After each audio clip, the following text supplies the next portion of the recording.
आगे तमाम जो है बड़े नेता आएंगे।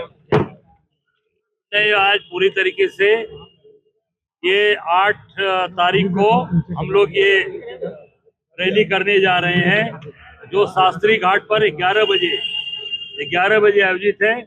8 तारीख को 11 बजे शास्त्री घाट पर, और उसमें संविधान को जो रौंदा जा रहा है, जो संविधान को बर्बाद किया जा रहा है, उस पे हम सब लोग वहां पे संविधान का सम्मेलन, और जो मनरेगा मजदूर जो प्रताड़ित हो रहे हैं उन मनरेगा मजदूरों के लिए ये पूरी तरीके से हम उस दिन यहाँ उठाने जा रहे हैं।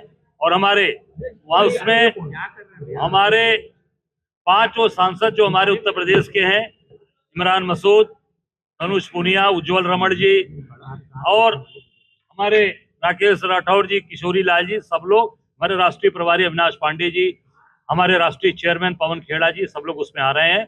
और पूरी तरीके से इस सरकार की जो गलत नीतियां हैं, गलत चीजें हैं, जो माँ गंगा के साथ, जो इस बनारस के साथ, और जो मणिकर्णिका घाट के साथ जो सारी चीजें की गई, इसको विस्तार से हम लोग उस दिन वहां रखेंगे। क्या लग रहा है SIR के मामले पर, मतलब भाजपा है, मतलब अखिलेश यादव कह रहे हैं कि अब बस झंडा लगाना बाकी रह गया चुनाव आयोग को?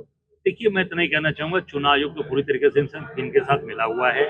चुनाव आयोग पूरी मिलकर उसको भारतीय जनता पार्टी का एक पार्ट, मैंने पहले भी कहा था, फिर कह रहा हूँ कि पार्ट बनकर वो काम कर रहा है, और पूरी तरीके से इस देश के इस सिस्टम को, पूरे लोकतंत्र तरीके को, उसको पूरी तरीके से चुनाव आयोग समाप्त कर रहा है, उसकी हत्या कर रहा है। अमेरिका के मामले में क्या कहेंगे?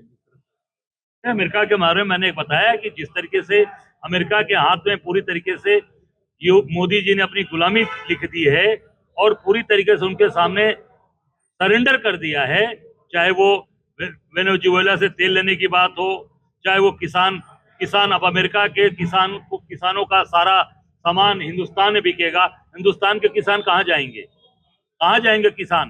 पूरे तरीके से सारी विदेशी सारी चीजें यहाँ किस मार्केट में बिकेंगी। अभी आप देखिए, बनारस में देखा, अब इतने बड़े बड़े अमरूद बिक रहे हैं। भले चिरई गांव का अमरूद बिकता था, प्रयागराज का बिकता था, वो मीठापन, इतने बड़े बड़े अमरूद खा रहे हैं लोग।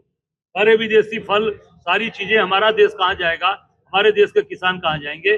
पूरी तरीके से इस देश को गुलामी की तरफ ले जाकर कार्य करने का ये काम कर रही है सर। राहुल जी जैसे कहते हैं नरेंद्र सरेंडर हो जाए, तो क्या लगता है वाकई सरेंडर? मैंने कहा बिल्कुल सरेंडर है। सरेंडर का सामने परिणाम आ रहा है कि पूरी तरीके से अमेरिका के सामने इन्होंने जाकर नतमस्तक हो गए। राहुल गांधी एक किताब चित्र कर रहा है संसद में बार बार, तो क्या लगता है? बिल्कुल वो आज सामने चीजें आ रही कि जो जनरल नरवाने की किताब को अभी तक इन्होंने पब्लिश नहीं होने दिया, उसको क्यों रोका गया है?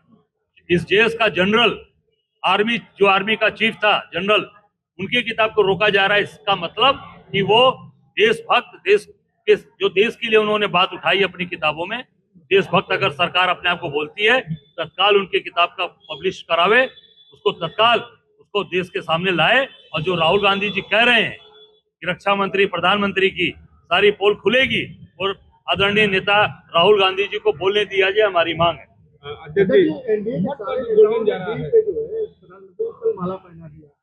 इसी तरह माला उन्होंने प्रधानमंत्री जी को GST पर भी पहनाया था। GST जब बढ़ाई गई, जब लगाया गया था, तो मोदी जी को माला पहनाया गया था और बड़ा उनका स्वागत किया गया था। और फिर बाद में जब GST में पूरा देश बर्बाद हुआ, और अभी हो रहा है, फिर उसकी GST के कुछ स्लैब कम किए गए, उसमें भी मोदी जी को माला पहनाएगा। मोदी जी का काम ही है माला पहनना। कोई काम होता है माला पहनते हैं, और बाकी जितने उनके मंत्री और सांसद हैं वो ढपली बजाते हैं, ढपली। तो ढपली बजाकर कल अमेरिका के सामने नतमस्तक हो गए, तो उनको माला पहनाकर उनके लोग ढपली बजवा रहे हैं।